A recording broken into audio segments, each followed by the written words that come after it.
तो आज हम बात करेंगे समकालीन विश्व में राजनीति के दूसरे चैप्टर सत्ता के वैकल्पिक केंद्र के बारे में।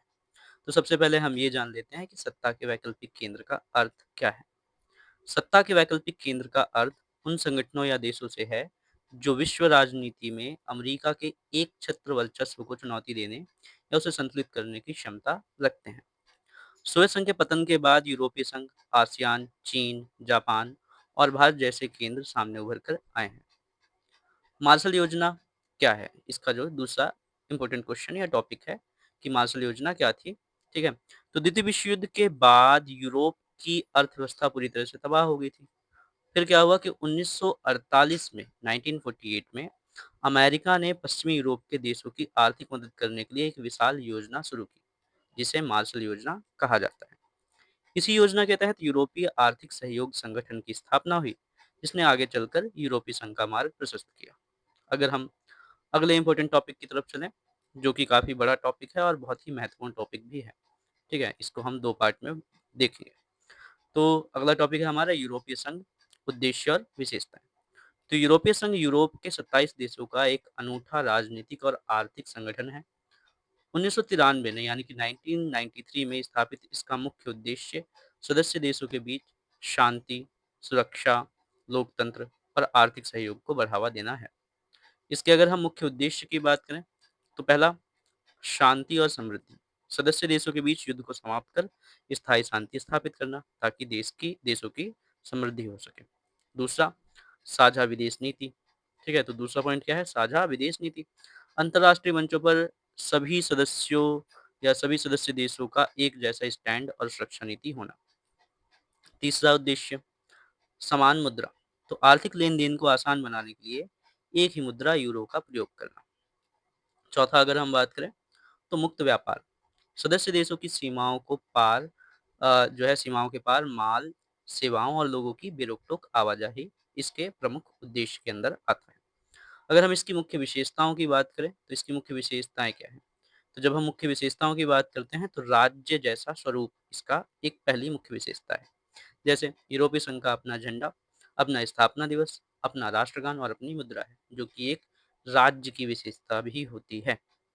इसके अलावा अगर हम बात करें दूसरे की, तो विशाल अर्थव्यवस्था। ये दुनिया की सबसे बड़ी अर्थव्यवस्थाओं में से एक है, लगभग अमेरिका के बराबर। अगर हम इसकी तीसरी विशेषता देखें, तो तीसरी विशेषता है सैन्य शक्ति। यूरोपीय संघ के पास परमाणु हथियार संपन्न देश फ्रांस और दुनिया की दूसरी बड़ी सेना है। ठीक है। चौथी विशेषता की बात करें तो राजनीतिक प्रभाव। इसके सदस्य संयुक्त राष्ट्र सुरक्षा परिषद में स्थायी और अस्थायी सदस्य के रूप में भूमिका निभाते हैं।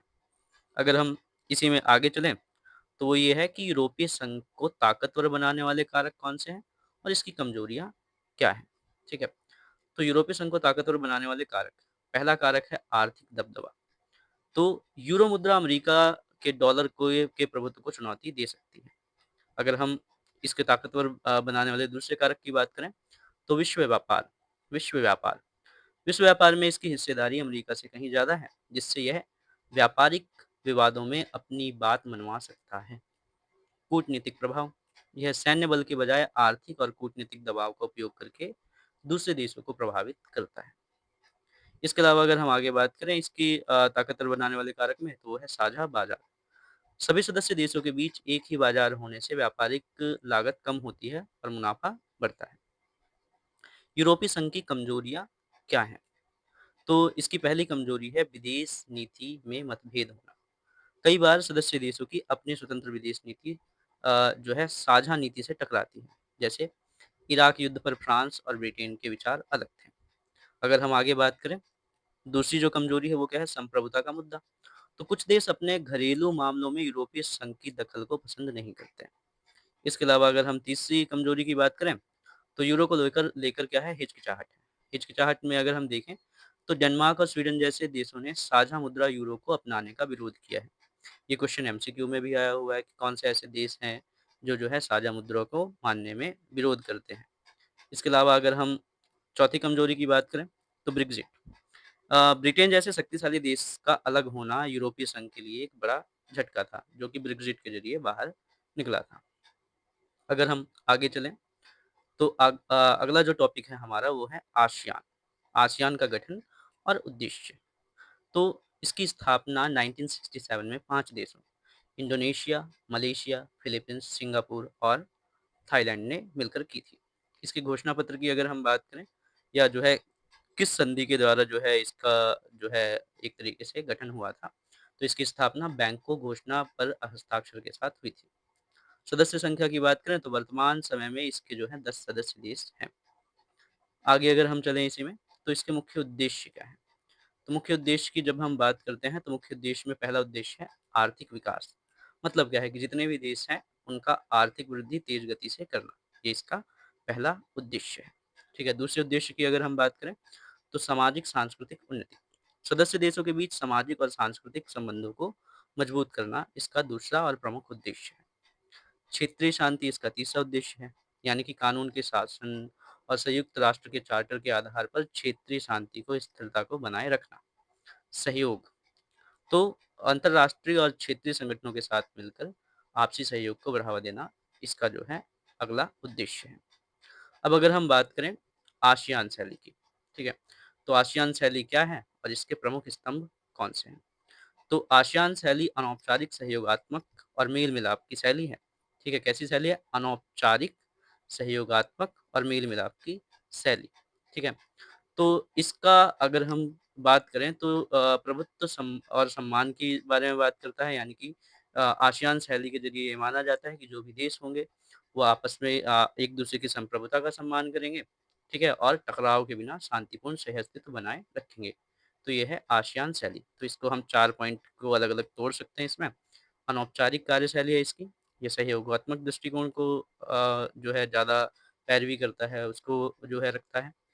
संप्रभुता का सम्मान करता है देशों की और टकराव रहित है। अगर हम इसके 3 प्रमुख स्तंभ की बात करें, तो आसियान के 3 प्रमुख स्तंभ कौन-कौन से हैं? आसियान सुरक्षा समुदाय, आसियान आर्थिक समुदाय, आसियान सामाजिक और सांस्कृतिक समुदाय, ठीक है? आसियान सुरक्षा समुदाय की जब हम बात करते हैं, तो उसका काम है शांति बनाए रखना और देशों के बीच तालमेल स्थापित करना। आसियान आर्थिक समुदाय की जब हम बात करते हैं, तो सदस्य देशों के बीच एक साझा बाजार और उत्पादन आधार तैयार करना।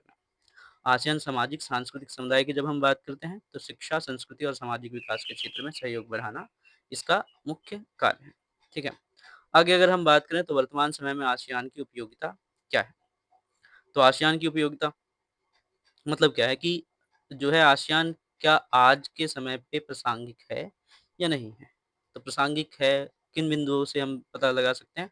एक तो आर्थिक केंद्र, दूसरा एशियाई संवाद का मंच प्रदान करना, तीसरा मुक्त व्यापार, ठीक है? तो इन 3 आधार पे हम जो है कह सकते हैं कि आसियान प्रासंगिक है। मतलब क्या है? आर्थिक केंद्र कैसे? कि आसियान दुनिया का सबसे तेज़ी से बढ़ने वाला आर्थिक क्षेत्र है, जहाँ भारत और चीन जैसे बड़े देश निवेश करना चाहते हैं। दूसरी अगर हम बात करें एशियाई संवाद, तो यह एशिया को जो है एक मंच है या एशिया का एक ऐसा मंच है, जहाँ एशिया की बड़ी ताकतें बैठकर सुरक्षा और शांति के बारे में चर्चा करती हैं। ठीक है? ये मुक्त व्यापार क्षेत्र यानी कि आसियान में भारत और चीन के साथ मुक्त व्यापार समझौता किया है, जिससे व्यापारिक रिश्ते क्या हुए हैं, मजबूत हुए हैं। चीन को संतुलित करना, चीन को संतुलित भी करता है क्योंकि दक्षिण चीन सागर जैसे विवादों में आसियान एक महत्वपूर्ण कूटनीतिक भूमिका निभाता है। वैश्विक कड़ियाँ क्या रही हैं? तो आसियान की लुक ईस्ट लुक ईस्ट नीतियाँ इसे वैश्विक राजनीति में एक महत्वपूर्ण कड़ी बनाती है। तो 2 नीतियाँ भारत ने अपनाई थी, एक तो लुक ईस्ट की नीति और एक्ट ईस्ट की नीति। लुक ईस्ट की नीति पीवी नरसिम्हा राव ने 1991 में और एक्ट ईस्ट की नीति नरेंद्र मोदी ने 2014 या 2014 में जो है शुरू की थी। ठीक है? जब हम आगे बात करते हैं, तो चीन का विकास किसके? माओ के नेतृत्व में और जो है इसके सुधार के पहलू क्या रहे हैं। ठीक है? तो चीन का विकास जब माओ के नेतृत्व में हुआ तो इसमें जो है साम्यवादी मॉडल अपनाया, जो कि सोवियत संघ की तर्ज पे लाया गया था। फिर उसके बाद भारी उद्योगों पर जोर दिया, जो बड़ी-बड़ी इंडस्ट्रीज़ थी उन पे जोर दिया ताकि औद्योगिक ढाँचा मजबूती से खड़ा किया जा सके, उसको खड़ा करने की कोशिश की थी। फिर अपने नागरिकों को बुनियादी सुविधाएँ प्रदान की। ठीक है? चीनी सुधारों के सकारात्मक पहलू क्या रहे हैं? ठीक है? कब से? 1978 के बाद से। तो इन्होंने खुले द्वार की नीति अपनाई, ठीक है? दूसरा क्या है कृषि और उद्योग का निजीकरण किया, विशेष आर्थिक क्षेत्र यानी कि सेज़ की स्थापना की। सॉरी। इसके अलावा गरीबी उन्मूलन चीनी सुधारों के सकारात्मक पहलू हैं। चीनी सुधारों के नकारात्मक पहलू क्या रहे हैं? नकारात्मक पहलू में पहला पहलू रहा है बेरोज़गारी, दूसरा जो है पर्यावरण प्रदूषण, तीसरा आय की असमानता देखने को मिली नागरिकों में और भ्रष्टाचार, क्योंकि एक ही पार्टी है और व्यापारियों के बीच साठ-गाँठ से भ्रष्टाचार होता है।